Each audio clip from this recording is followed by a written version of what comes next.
ओम शांति। आज प्यारे मीठे भगवान की मीठी मुरली मंथन की डेट है 18 अप्रैल 2020। तो मीठे बाबा अपने बच्चों से कह रहे हैं, इस पुरानी पतित दुनिया से तुम्हारा बेहद का वैराग्य चाहिए, क्योंकि तुम्हें पावन बनना है। तुम्हारी चढ़ती कला है, उसी से सबका भला होता है। भगवान कह रहे हैं कि इस पुरानी जो दुनिया हो गई है, इससे तुम्हें विकारों का इसके सारे विकारों का तुम्हें संस्कार करना है, अंतिम संस्कार। तुम्हें छोड़ना है, क्योंकि जो तुमने संस्कार पकड़े हुए हैं वो पुरानी दुनिया के पतित संस्कार है। उससे तुम्हें ऊपर उठना है। और कहते हैं ना, इंसान की चाहत है कि उड़ने को पर मिले, और पंछी चाहते हैं कि रहने को घर मिले। तो भगवान ये कहना चाह रहे हैं कि तुम्हें उड़ने को पर मिल रहा है। ये ज्ञान और योग के 2 पंख लगाओ और तुरंत इस पतित दुनिया से बाहर हो जाओ। अच्छी बात है ना। और कहते भी है ना, जल्दी जागना हमेशा फायदेमंद होता है। तो चाहे नींद से, अपने अहम से, वहम से या सोए हुए भ्रम से, जल्दी जाग जाओ और बनो नदी की तरह। नदी जब निकलती है तो उसके पास कोई नक्शा नहीं होता कि सागर कहाँ है। बिना नक्शे के ही वो सागर के पास पहुंच जाती है। इसीलिए हमें सिर्फ कर्म करना है। नक्शा तो बाबा के पास पहले से ही है। हमें तो बस अपने कर्मों को बहाव देना है ना बड़ी बात। तो बहाव देते हुए हम इस पतित दुनिया से बाहर निकल जाएंगे। हाँ, प्रश्न है, कहा जाता है आत्मा अपना ही शत्रु, अपना ही मित्र है। सच्ची मित्रता क्या है? तो बाबा ने इसे पॉइंट वाइज बताया है कि एक पिता के श्रीमत पर सदा चलते रहना, यही सच्ची मित्रता है। किससे मित्रता कर रहे हैं हम? अपनी आत्मा से। एक पिता को याद कर पावन बनना है। हाँ, बाबा से पूरा पूरा वर्षा लेना है। यह मित्रता करने की युक्ति बाबा हमें श्रीमत के द्वारा बताते हैं। संगम पर ही आत्मा अपना मित्र बनती है। और कहते भी है ना, इंसान तब समझदार नहीं होता जब वह बड़ी बड़ी बातें करने लगता है, लेकिन समझदार सही ढंग से तब होता है जब वह छोटी छोटी बातें भी समझने व धारण करने लगता है। तो बस भगवान जो हमें टिप्स दे रहे हैं उसे हमें अपने जीवन में उतारना है और समझना है। और एक और अच्छी बात है, बीतता तो वक्त है लेकिन खर्च हम हो जाते हैं। बीतता तो वक्त है लेकिन खर्च हम हो जाते हैं। कैसे नादान हैं हम। दुख आता है तो अटक जाते हैं, सुख आता तो भटक जाते हैं। तो इसी भटकन से छुड़ाने के लिए भगवान हमसे कह रहे हैं कि तुम अपनी आत्मा से मित्रता करो, शरीर से नहीं। शरीर से करोगे तो भटकते ही रहोगे। गीत है आज की, तूने रात गवाई सोई के, दिन गवाई खाई के। हाँ, हीरा जन्म अनमोल था, कौड़ी में बदल दिया। कितनी सुंदर बात है। भगवान ने हमें हीरा जन्म दिया था सत्युग त्रेता में। हम धीरे धीरे गिरते गिरते रात गवा दिए सो के, दिन गवा दिए खा पी के, सारा चीज़ हीरा जन्म ही लुटा दिए। ओम शांति। बाबा कहते आधा कल्प भक्ति चलती है, फिर आधा कल्प ज्ञान की प्रालब्ध। तो 63 जन्म भक्ति करते माना पुनर्जन्म लेते लेते तुम नीचे उतरते हैं। अभी इस एक जन्म में तुम्हारी चढ़ती कला होती है, जिसको ज्ञान मार्ग कहते हैं। तो रावण राज द्वापर से चला, वह खत्म हो, फिर राम राज स्थापन होता है। तभी तो गायन है ना, चढ़ती कला तेरे भाने सबका भला। तो सर्व की सद्गति कराने एक शिव पिता ही तो है, वही तो कराते हैं और वे आ चुके हैं। फिर बाबा ने बोला, कलयुग में है अनेक मनुष्य, अनेक मतें, अनेक धर्म, बाकी सतयुग में होती है एक मत।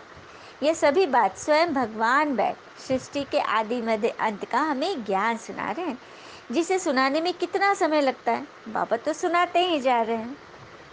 जो कोई ये न कहे कि एक ही बार पहले क्यों नहीं सुनाया, तो उसे समझना है जैसे स्कूलों में भी क्लासेस व पढ़ाई नंबरवार होती है ना। प्ले स्कूल से बच्चे स्टार्ट करते हैं तो पीएचडी आगे पढ़ाई तक जाते हैं। सब एक ही बार थोड़ी ना पढ़ लेंगे, क्योंकि छोटे बच्चे के ऑर्गन्स छोटे होते हैं। थोड़ा ज्ञान, फिर बड़े होते हैं तो बड़ा ज्ञान लेते हैं, क्योंकि बुद्धि का ताला खुल जाता है, जिससे ज्ञान बुद्धि में धारण हो सके। लौकिक पढ़ाई में भी जब ऊंची पढ़ाई पढ़ते हो तो बैरिस्टर, इंजीनियर, डॉक्टर आदि बनते हो ना, तो यहाँ भी ऊंची पढ़ाई पढ़ेंगे, हाँ, अच्छा धारण करेंगे तो पद भी अच्छा मिलेगा। अब सारे एक जैसे तो हो न सके। स्कूल में सभी नंबरवार होते हैं ना, एक जैसा थोड़ी ना होते। और इंसान पे एक बहुत सुंदर बात है कि हर इंसान की ख्वाहिश होती है कि उसे सब पहचाने, मगर चिंता होती है कि सही में मुझे कोई न पहचान ले। देखो, चाहते सभी हैं, लेकिन मेरे अंदर को कोई न जाने। और यहाँ तो सबसे बड़े भगवान आए हुए हैं, जो हमारे अंदर बाहर सब कुछ जान रहे हैं, तो हम उनसे कुछ छुपा नहीं सकते। हम, कल तो बाबा ने बोला ना कि तुम अपना नाम लिख कर दे दो, जो हिम्मत रखते हैं, और हिम्मत बच्चे को तो भगवान की मदद मिलती ही है। फिर बाबा बोल रहे, इस समय सभी की मुझसे विपरीत बुद्धि है, तुम्हारी ही प्रीत बुद्धि है, क्योंकि तुम मेरे सम्मुख मुझे जान आस्तिक बनते हो। क्योंकि आत्मा को अपने अंदर पिता के लिए प्यार और रिगार्ड रहता है, क्योंकि वह पिता को जानती है ना। इतनी सुंदर बात है ना। बाबा कह रहे कि मुझे तुम बच्चे ही जानते हो, तभी तो तुम्हारे अंदर मेरे लिए रिगार्ड है। और भगवान के बारे में, परमात्मा सभी सर्वधर्मात्माओं के पिता हैं। इसे सभी धर्म ग्रंथों में उनके बारे में जो स्वरूप व धाम के बारे में कहा गया है, उसे हम नंबरवार सुनते हैं। श्रीमद् भगवद गीता अध्याय 8-9 में उसमें लिखा है, परमात्मा ने अपने स्वरूप के बारे में जो बताया कि मेरा रूप अणु से भी सूक्ष्म है और सूर्यवर्ण और ज्योति स्वरूप है। इससे स्पष्ट है कि भगवान भी आत्माओं की तरह ही एक ज्योति बिंदु ही है। मनुस्मृति में कहा गया है 1 से 9 चैप्टर में कि सृष्टि के आरंभ में एक अंड प्रकट हुआ। वह हजारों सूर्य के समान तेजस्वी और प्रकाशमान था। यजुर्वेद के 32 चैप्टर में श्लोक 2 है, उसमें है, सर्व निमिषा जगीरे विद्युत पुरुषादधि, अर्थात वह विद्युत पुरुष ज्योतिर्लिंग प्रकट हुआ, जिससे निमेश कला आदि का प्रारंभ हुआ। शिव पुराण धर्म संहिता 2/63-64 में लिखा है, कलयुग के अंत में प्रलय काल में एक अद्भुत ज्योतिर्लिंग प्रकट हुआ। वह पहले अग्नि के समान ज्वालामय था अथवा तेजोमय। वह न घटता था न बढ़ता था, वह अनुपम था, वह अव्यक्त था, और उस द्वारा ही सृष्टि का प्रारंभ हुआ है। ईसाइयों के धर्म ग्रंथ बाइबल के 33वें भाग के श्लोक में लिखा है कि ईश्वर की आत्मा जल पर डोलती थी, अर्थात ईश्वर भी हमारी तरह आत्मा स्वरूप आत्मा ही है। कुरान में भी कहा गया है, अल्लाहु नरुस्मा वाते बलाद, अर्थात नूरु मल्ला नूर सुरा नंबर 24, यानी खुदा का चेहरा नूरानी है। वो नूर सातों आसमान तक फैला है। वो ही नूर मोमिन अर्थात मुस्लिमों के दिलों में नूरों का भी नूर है। मतलब सभी धर्म में नूर बताया गया, प्रकाश बताया गया। हम मंदिरों में दीपक जलाते हैं, मस्जिद में चिराग, चर्च में मोमबत्ती और गुरुद्वारे में प्रकाश किया जाता है। श्री गुरु नानक देव जी परमात्मा के धाम और उनके स्वरूप के विषय में भी कहते हैं कि पसरी किरणी ज्योति ज्वाला, करी करी देखे अपि दया आत्मा, अनहद रुन झुनकर सदा धुनि निर्भऊ कै घड़ी वाइदा, अर्थात उस परमात्मा से अथाह प्रकाश निकल रहा है और शब्द की ध्वनि निकल रही है। तो इससे हमें क्या समझ में आया कि परमात्मा भी ज्योतिर्बिंदु है आत्मा की तरह, और उनका धाम भी है मुक्ति धाम, परम धाम, जहाँ से प्रकाश की किरणें नीचे तक पहुँच रही है। सुंदर बात है ना। तो भगवान कौन है, कैसे हैं, उसे बच्चों ने जाना और पहचाना। फिर आगे बाबा कह रहे, एक बड़ी विचित्र बात बताई कि भक्ति में भी काशी में शिव पर बलि चढ़ते थे। मतलब काशी में काशी कलवट खाए जाती थी। वो तलवार वलवारें होते थे, कुआं में लगे, उसमें लोग कूद जाते थे, शिव का नाम, जय भोले बाबा, हर हर महादेव करके उसमें कूद ही मारते थे, मतलब शरीर छोड़ते थे। और फिर देवियों पर बलि चढ़ाने की परंपरा है, देवताओं पर तो कभी नहीं चढ़ते। तो इससे यह अर्थ निकला कि शिव व शिव शक्तियाँ ही मुख्य है, मगर यहाँ ज्ञान में तो तन मन धन की बलि चढ़ा रहे हैं हम बच्चे। ज्ञान में कोई शरीर स्थूल रूप की बात नहीं है, यहाँ मन से हम ईश्वरीय श्रीमत पर बलि चढ़ते हैं। स्वयं पर घात व पशुओं पर घात नहीं करते, क्योंकि यहाँ तो कोई तलवार है ही नहीं, ज्ञान ही तलवार है, सूक्ष्म, जिससे स्वयं के साथ हम कभी शत्रुता नहीं करते। मित्रता करने का आधार ही है कि भगवान से पूरा पूरा वर्षा लेना है पावन बनकर, एक श्रीमत पर चलते रहे पिता की, यही मित्रता है, जिससे ही बाबा हमें संगम युग पर हर एक आत्मा को अपना मित्र बना रहे हैं, है ना बड़ी बात। फिर बाबा कहते, अभी तुम बच्चों की बुद्धि में पिता के साथ योग रखने से रोशनी आ गई है, मतलब बुद्धि जग गई है ना। जितना जितना याद में रहेंगे उतनी लाइट बढ़ती जाएगी, याद ही नहीं रहेगी तो लाइट कहाँ से मिलेगी। तभी तो सभी को बताना चाहिए ना कि अभी 84वें अंतिम जन्म में श्री कृष्ण की आत्मा भी ज्ञान ले रही है। इस संस्था के फाउंडर लेखराज दादा ही तो श्री कृष्ण के 84वां अंतिम जन्म है। तो पुरुषार्थ करके नंबर 1 में आना है ना, फर्स्ट में आना है। तो जो अच्छी रीति इम्तहान पास करेंगे वही तो पहले पहले आएंगे। जितना देरी करेंगे तो पुराना मकान मिलेगा। जैसे जेवर भल पक्के सोने का हो, लेकिन पुराना होते होते उसकी चमक तो कम पड़ती है ना। तो बस वही बात है, नया घर चाहिए, नया जेवर चाहिए, तो अच्छी रीति पढ़ाई पढ़नी है, पुरुषार्थ करना है। फिर बाबा ने कहा, अंत तक तुम्हारी पढ़ाई चलेगी, पढ़ाई बंद हो तो विनाश होगा। तो अपने को गॉडली स्टूडेंट समझ सदा खुशी में रहो कि हमें स्वयं भगवान बैठ पढ़ाते हैं, परंतु साथ साथ माया भी उल्टा कर्म करा ही लेती है। तो बार बार गिरते हैं तो अवस्था कैसे बनेगी, और गिरने पर कितनी घृणा से आती है ना, और सजा भी मुकर्रर हो जाती है। कहते भी ना, जिंदगी में समस्या देने वाला चाहे कितना भी बड़ा हो, मगर भगवान की कृपा दृष्टि के आगे तो उसकी कोई गिरती ही नहीं है।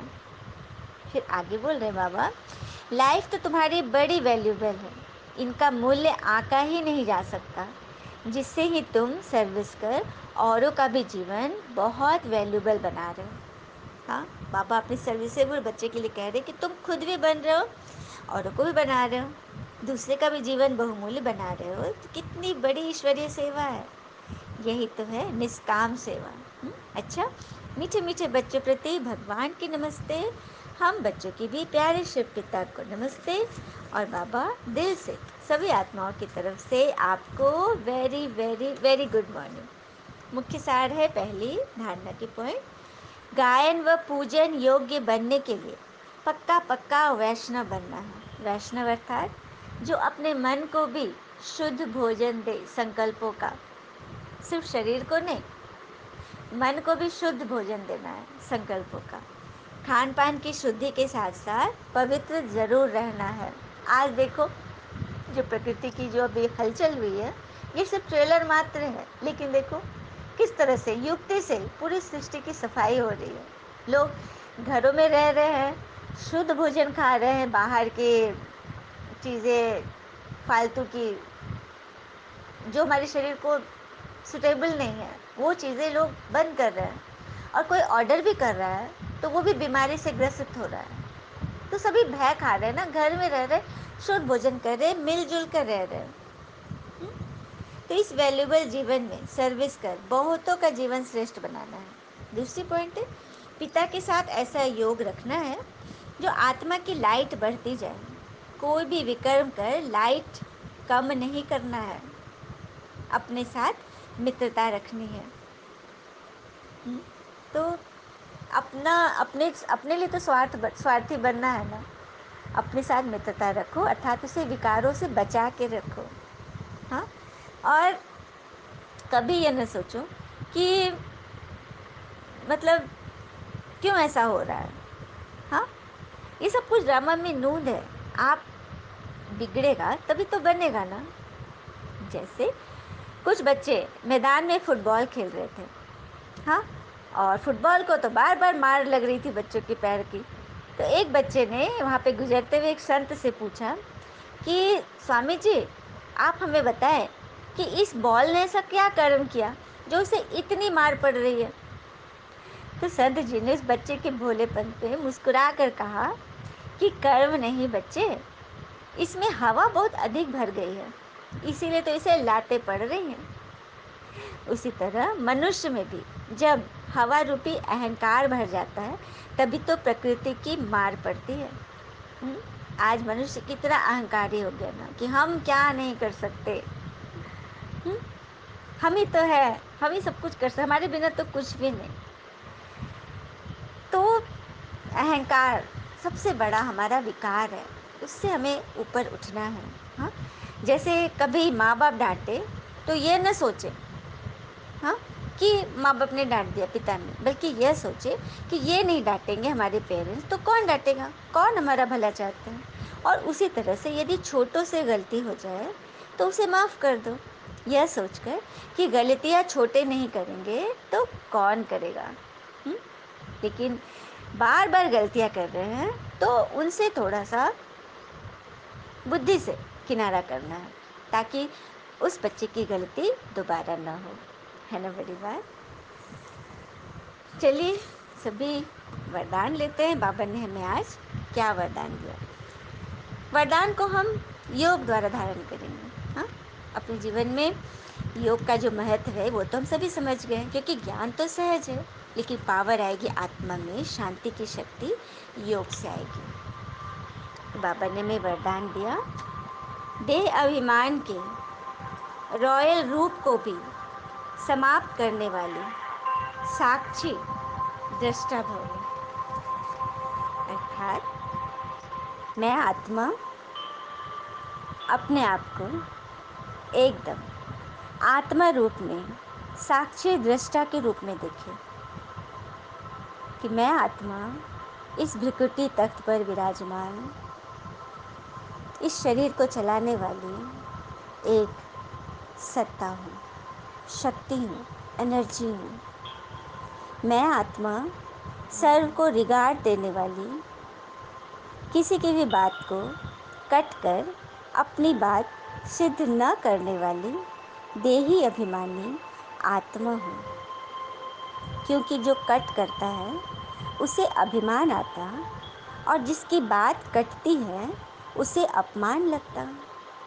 इस तरह से मैं आत्मा परमात्मा की शक्ति से खुद में ये रियलाइज़ करती हूँ कि मुझे बाबा ने जो वरदान दिया इसे अपने जीवन में उतारना ही है और रोज़ रोज़ हम वरदान का स्वरूप बने, साक्षी दृष्टा बने। कुछ भी बातें हो रही हैं उसमें हम लौकिकपना न लाएं। लौकिक बात से ऊपर ईश्वरीय स्मृति में ड्रामा की ढाल व ड्रामा के पट्टे पर हर कर्म व संकल्प करते हुए मैंपन के इस रॉयल रूप को भी समाप्त कर हर एक की बात को सम्मान देने वाली, स्नेही व सर्व का सहयोग प्राप्त करने वाली आत्मा हूँ। अर्थात ड्रामा की ढाल व ड्रामा के पट्टे पर हर कर्म करना है।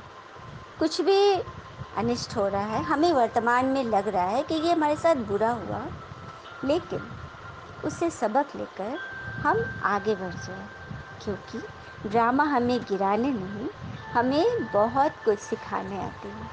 हाँ, तो हमें समझदार बनना है ना।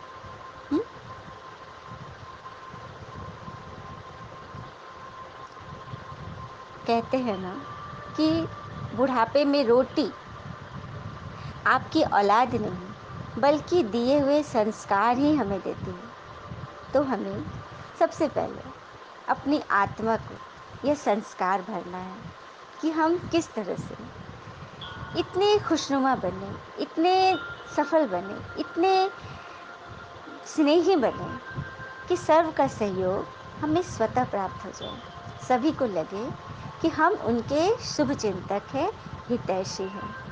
तो बाबा तो यही चाहते हैं ना हमसे कि हम किसी भी बात में क्या क्यों से ऊपर साक्षी दृष्टा के रूप में रहें और सफल रहें। स्लोगन दिया बाबा ने, परमात्म श्रीमत रूपी जल के आधार से कर्म रूपी बीज को शक्तिशाली बनाओ। परमात्म श्रीमत रूपी जल के आधार से कर्म रूपी बीज को शक्तिशाली बनाओ। कर्म रूपी बीज हमने डाला, कर्म किया, लेकिन उसमें श्रीमत रूपी जल नहीं डालेंगे तो उसकी सिंचाई सही नहीं होगी, स्नेही नहीं होगी, ईश्वरीय नियम वाली नहीं होगी। क्योंकि कहते हैं ना, सांसों का क्या भरोसा, रुक जाए चलते चलते। जीवन की है जो ये ज्योति, बुझ जाए जलते जलते। समझा न तो इशारा, समझा न खेल इसका, समझा न तो इशारा ईश्वरीय श्रीमत का। ड्रामा के खेल को न समझा, क्यों तेरी बातें बिगड़ती ही है हर बार बनते बनते। इस बात को हमें समझना है और धारण करना है कि मेरी हर बात क्यों बिगड़ जाती है बनते बनते। तो ज़रूर कहीं कोई मिसचैरिटी हो रही है, श्रीमत का उल्लंघन हो रहा है। क्योंकि सासों का क्या भरोसा, अभी यदि कुछ हो जाए तो हम किस जगह पर हैं, क्या हमें मिलेगा, किस स्थान पर हम हैं। कम से कम भगवान की श्रीमत का तो मान रखें। अपने मन में कोई भी व्यर्थ ख्याल न आने दें, क्योंकि कहते हैं ना, अंत मति सो गति। जिस तरह की मति होगी, मन में जो बातें होगी, और उसी वक्त यदि कुछ हो गया तो हमारी स्थिति क्या रहेगी और हमारी गति क्या मिलेगी हमें। इसीलिए हमें संस्कार बना लेना है कि हर क्षण खुश रहना है, कभी अपने लिए, कभी अपनों के लिए। ओम शांति। शुक्रिया मीठे बाबा, वो बाबा के प्यारे प्यारे बच्चे। All is well always.